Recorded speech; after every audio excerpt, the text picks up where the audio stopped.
Hello दोस्तों, आप सभी का स्वागत है मेरे चैनल दीपक नर्सिंग कलेक्शन पर। आज हम प्रीवियस ईयर के क्वेश्चंस पे बात करेंगे जो रिपीट होते हैं, बार बार पूछे जाते हैं क्वेश्चंस। पहला क्वेश्चन है, आशा इज़ रिक्रूटेड अंडर। ये पूछ रहा है कि आशा किस प्रोग्राम के अंडर रिक्रूट होती है। ऑप्शन नंबर ए है NRHM, national rural health mission. B है national urban health mission. C है ICDS, integrated child development scheme. And D है विलेज हेल्थ सिस्टम।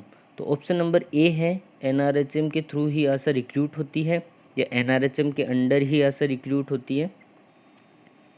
अगला क्वेश्चन है, which of the following condition is most important risk factor for intracerebral haemorrhage. Intracerebral haemorrhage का most important risk factor क्या हो सकता है इन options में से। ऑप्शन नंबर ए है कोरोनरी आर्टरी डिजीज़, बी है हाइपरटेंशन, सी है थ्रोम्बोलाइटिक ड्रग्स एंड डी है शॉक। तो ऑप्शन नंबर बी देखिए, हाइपरटेंशन। हाइपरटेंशन की वजह से ब्लड वेसल्स में जो प्रेशर है वो बढ़ जाता है और ब्लड वेसल्स रप्चर होने का चांस रहता है और इसी वजह से हेमरेज होने का भी चांस रहता है। तो रिस्क हाइपरटेंशन की वजह से बढ़ जाता है इंट्रासेरिब्रल हेमरेज का। अगला क्वेश्चन है, most common cause of low birth weight baby is. Low birth weight baby का मुख्य कारण क्या है या कॉमनली जो कॉज होता है वो क्या है। ऑप्शन नंबर ए है प्रीमेच्योरिटी, बी है इन्फेक्शन, सी है एनीमिया एंड डी है डायबिटीज़। तो इंडिया की बात करें तो प्रीमेच्योरिटी ही मोस्ट कॉमन कॉज होता है लो बर्थ वेट बेबी के लिए। ठीक है, प्रीमेच्योरिटी 37 वीक से पहले ही हो जाएगा। वेट बच्चे का बढ़ नहीं पाएगा क्योंकि जो गेस्टेशनल एज है उससे पहले ही बच्चा हो चुका है, तो उसको हम प्रीमेच्योरिटी बोलेंगे। अगला क्वेश्चन है, the primary reason for peripheral arterial occlusive disease is. Primary reason क्या है पेरिफेरल आर्टेरियल ओक्लूसिव डिजीज़ का। ऑप्शन नंबर ए है atherosclerosis, B embolism, C thrombosis and D है वेसोस्पाज्म।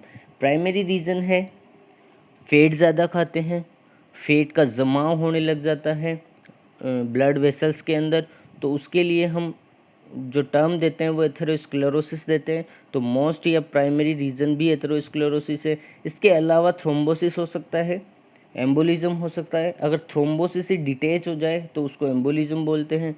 और थर्ड जो अगला है वो वेसोस्पाज्म हो सकता है। यहाँ ऑप्शन ए आएगा। अगला क्वेश्चन है, the most common early manifestation of early chronic bronchitis का मोस्ट कॉमन अर्ली मैनिफेस्टेशन या सिम्टम्स क्या होता है।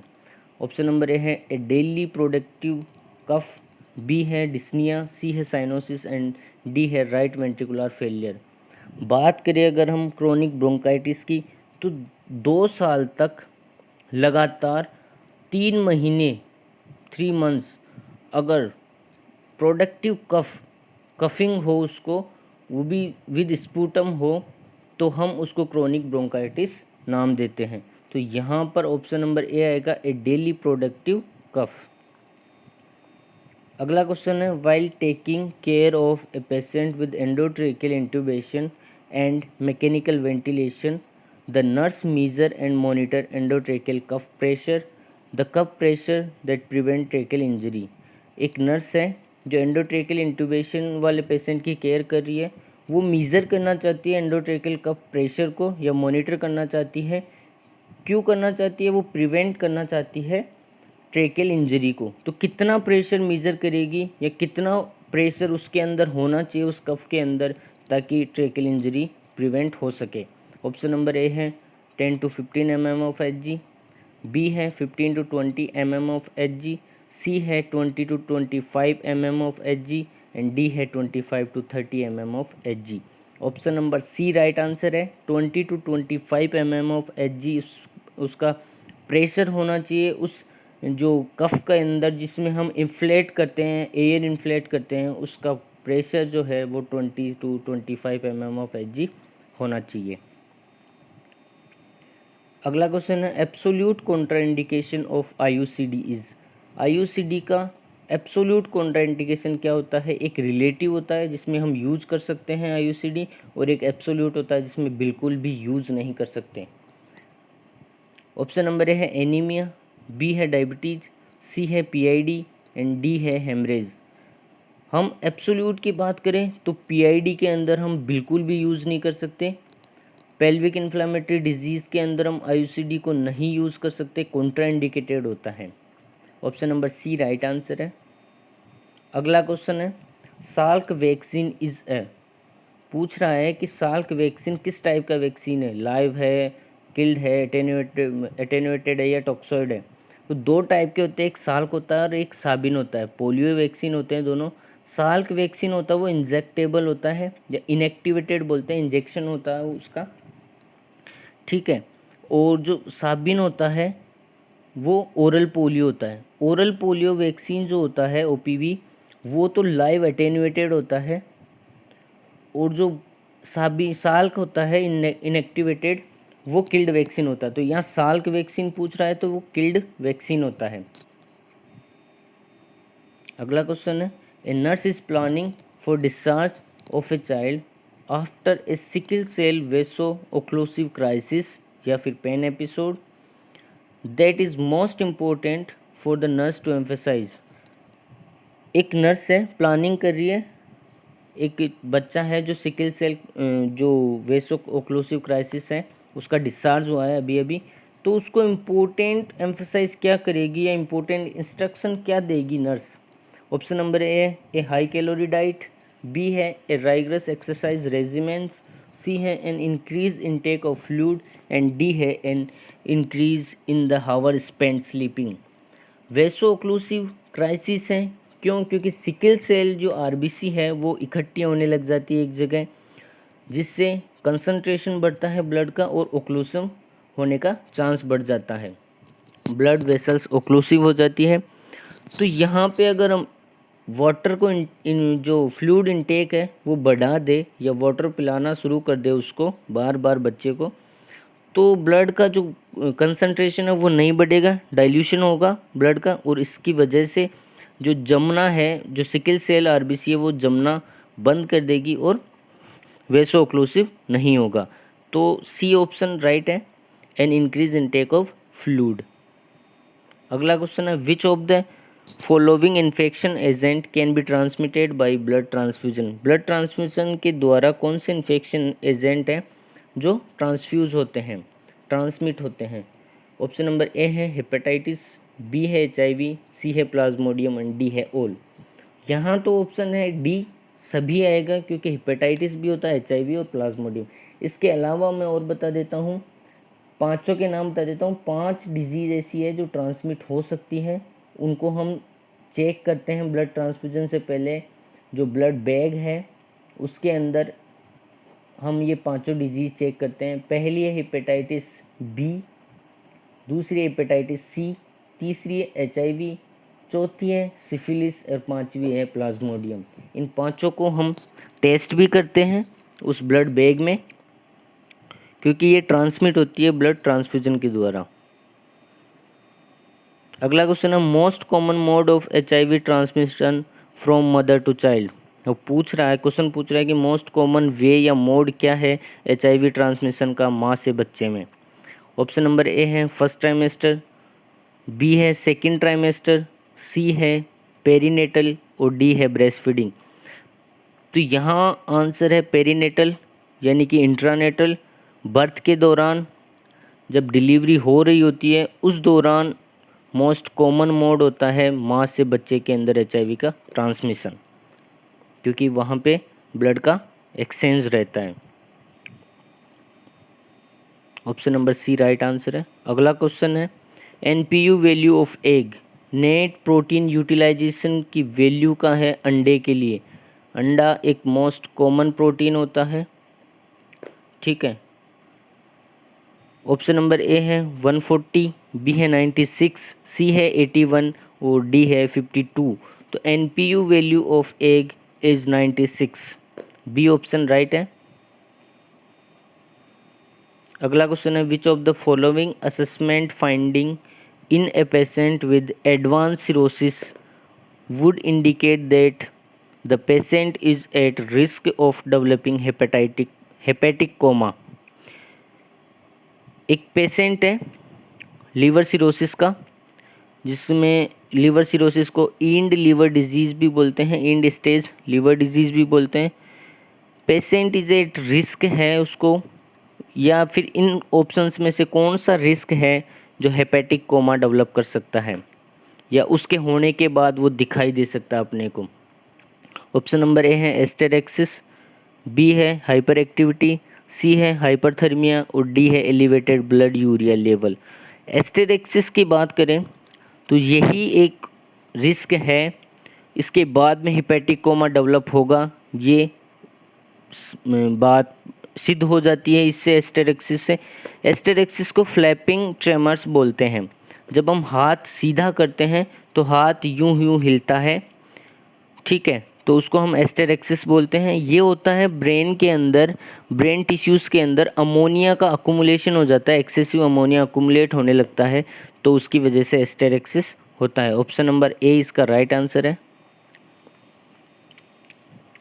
अगला क्वेश्चन है all are complication of massive blood transfusion accept.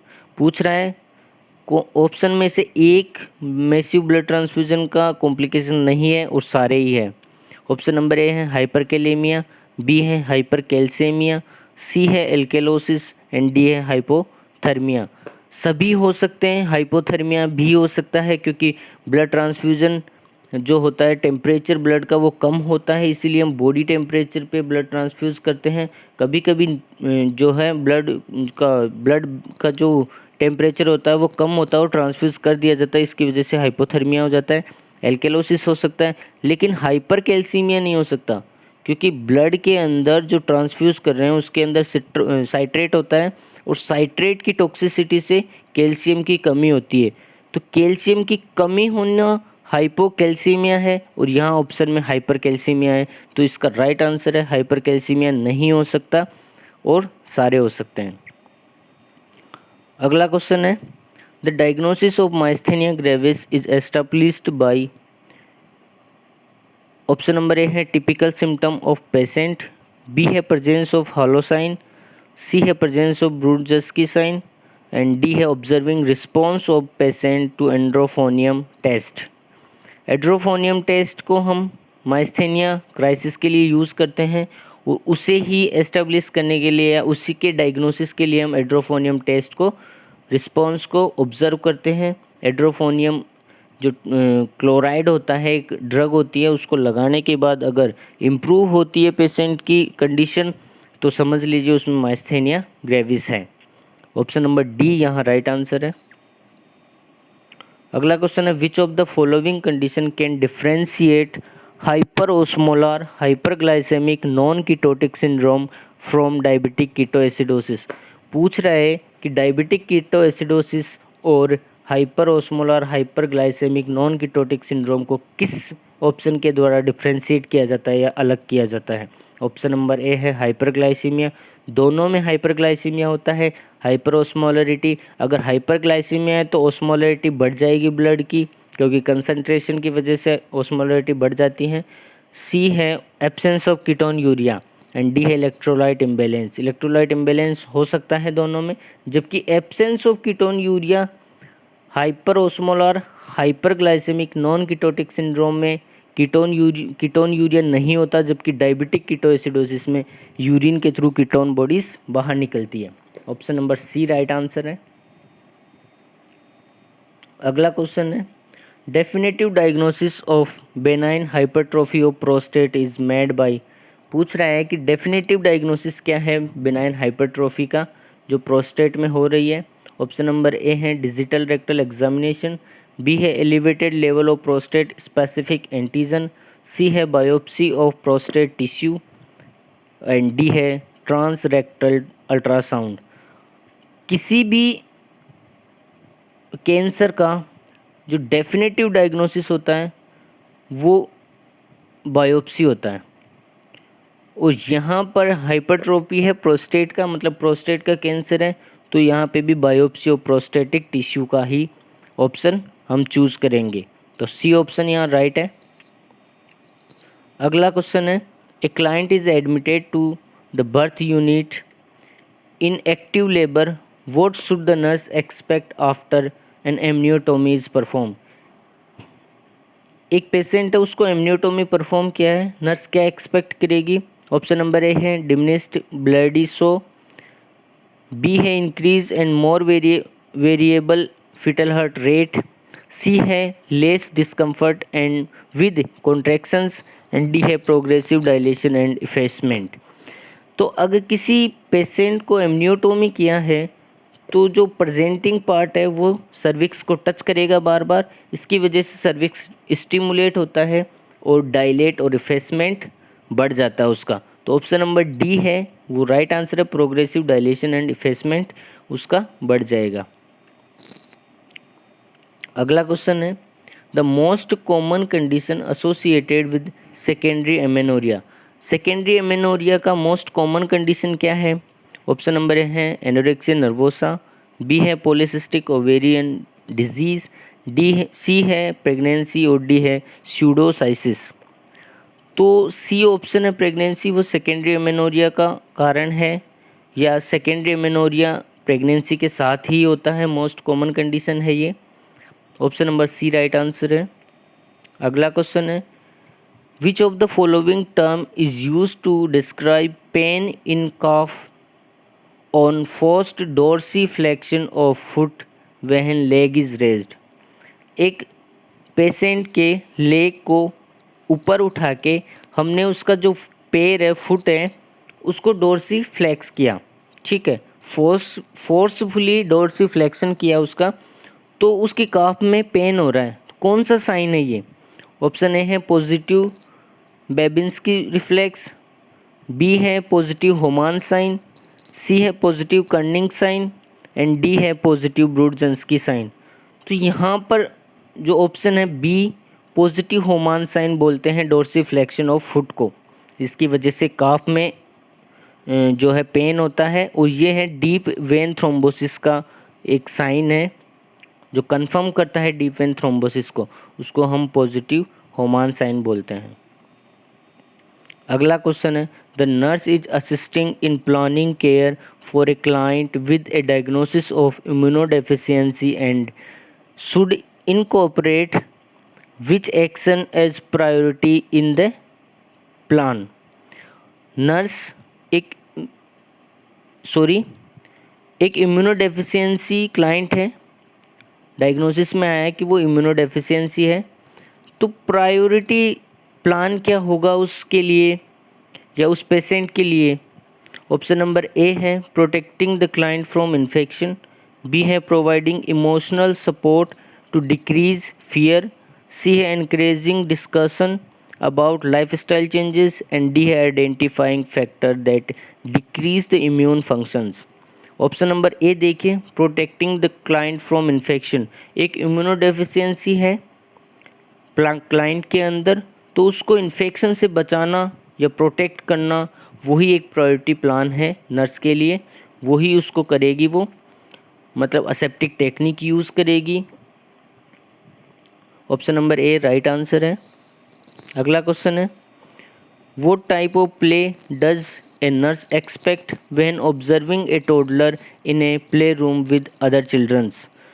Toddlers के लिए मोस्ट कॉमन जो प्ले है वो कौन सा है? ऑप्शन नंबर ए है पैरेलल, बी है सॉलिटरी, सी है कोऑपरेटिव, डी है कॉम्पिटिटिव। तो ऑप्शन नंबर ए है राइट आंसर है। पैरेलल प्ले जो होता है वो टोडलर्स का मोस्ट कॉमन प्ले होता है, ठीक है, और जो टोडलर्स होते हैं वो 1 से 3 साल की उम्र के बच्चे होते हैं। Option number A right answer है। अगला क्वेश्चन है A nurse is caring for an infant born with extrophy of the bladder. What does nurse determine is the greatest risk for this infant? ये भी वही पूछ रहा है कि एक एक्स्ट्रोफी ऑफ ब्लैडर है, मतलब ब्लैडर जो है एंटीरियर वॉल वो एब्सेंट है, और मालफॉर्मेशन है सिम्फाइसिस प्यूबिस का, मतलब जॉइंट नहीं है सिम्फाइसिस प्यूबिस का, और जो पोस्टीरियर वॉल है ब्लैडर की वो एक्सपोज हो रही है बाहर की तरफ, तो उसमें ग्रेटेस्ट रिस्क क्या हो सकता है? ऑप्शन नंबर ए है इन्फेक्शन, बी है डिहाइड्रेशन, सी है यूरिनरी रिटेंशन, और डी है इंटेस्टाइनल ऑब्स्ट्रक्शन। बच्चे के अंदर जो ब्लैडर है वो एक्सपोज हो रहा है बाहर की तरफ, तो इन्फेक्शन का ज़्यादा खतरा रहेगा। तो यहाँ पर option number A right answer है। अगला क्वेश्चन है, pinworm cause a number of symptoms of besides anal itching, a complication of pinworm infestation although rare that the nurse should be aware of. एक pinworm cause के कारण numbers of symptoms है वो आ रहे हैं, किसी patient को pinworm infection है, इसकी वजह से एनल इचिंग हो रही है। तो पिनवॉर्म इन्फेक्शन या इन्फेस्टेशन का कॉम्प्लिकेशन क्या है जो रेयर हो सकता है, हो भी सकता और नहीं भी हो सकता, लेकिन कॉम्प्लिकेशन हो सकता है। ऑप्शन नंबर ए है हेपेटाइटिस, बी है स्टोमेटाइटिस, सी है न्यूमोनाइटिस और डी है अपेंडिसाइटिस। तो फर्स्ट 3 ऑप्शंस इससे रिलेटेड नहीं है, लास्ट का ऑप्शन इससे रिलेटेड है। अपेंडिसाइटिस पिनवॉर्म इन्फेस्टेशन की वजह से जो इंटेस्टाइन है वो ब्लॉक हो सकती है और अपेंडिसाइटिस का इन्फेक्शन हो सकता है, अपेंडिक्स का इन्फेक्शन हो सकता है। Option number D right answer है। अगला क्वेश्चन है, vaccine contraindicated during pregnancy. Pregnancy के दौरान कौन सी वैक्सीन कॉन्ट्राइंडिकेटेड है? तो मैं बता दूं कि सभी लाइव वैक्सीन कॉन्ट्राइंडिकेटेड होती है ड्यूरिंग प्रेगनेंसी। अगर देना ही हो तो vaccine contraindicated during pregnancy, live vaccine, सभी लाइव वैक्सीन कॉन्ट्राइंडिकेटेड होती है during pregnancy. Option number A है hepatitis A, B hepatitis B, C rabies, D है वेरिसेला। तो कॉन्ट्राइंडिकेटेड है लाइव वैक्सीन या वेरिसेला ही है, इसके अलावा सारी किल्ड वैक्सीन है। हेपेटाइटिस ए बी और रेबीज़ का वैक्सीन भी किल्ड वैक्सीन है। इसके अलावा वेरिसेला है जो लाइव वैक्सीन है, वो ही कॉन्ट्राइंडिकेटेड है ड्यूरिंग प्रेगनेंसी। थैंक यू दोस्तों, आज के लिए इतना ही।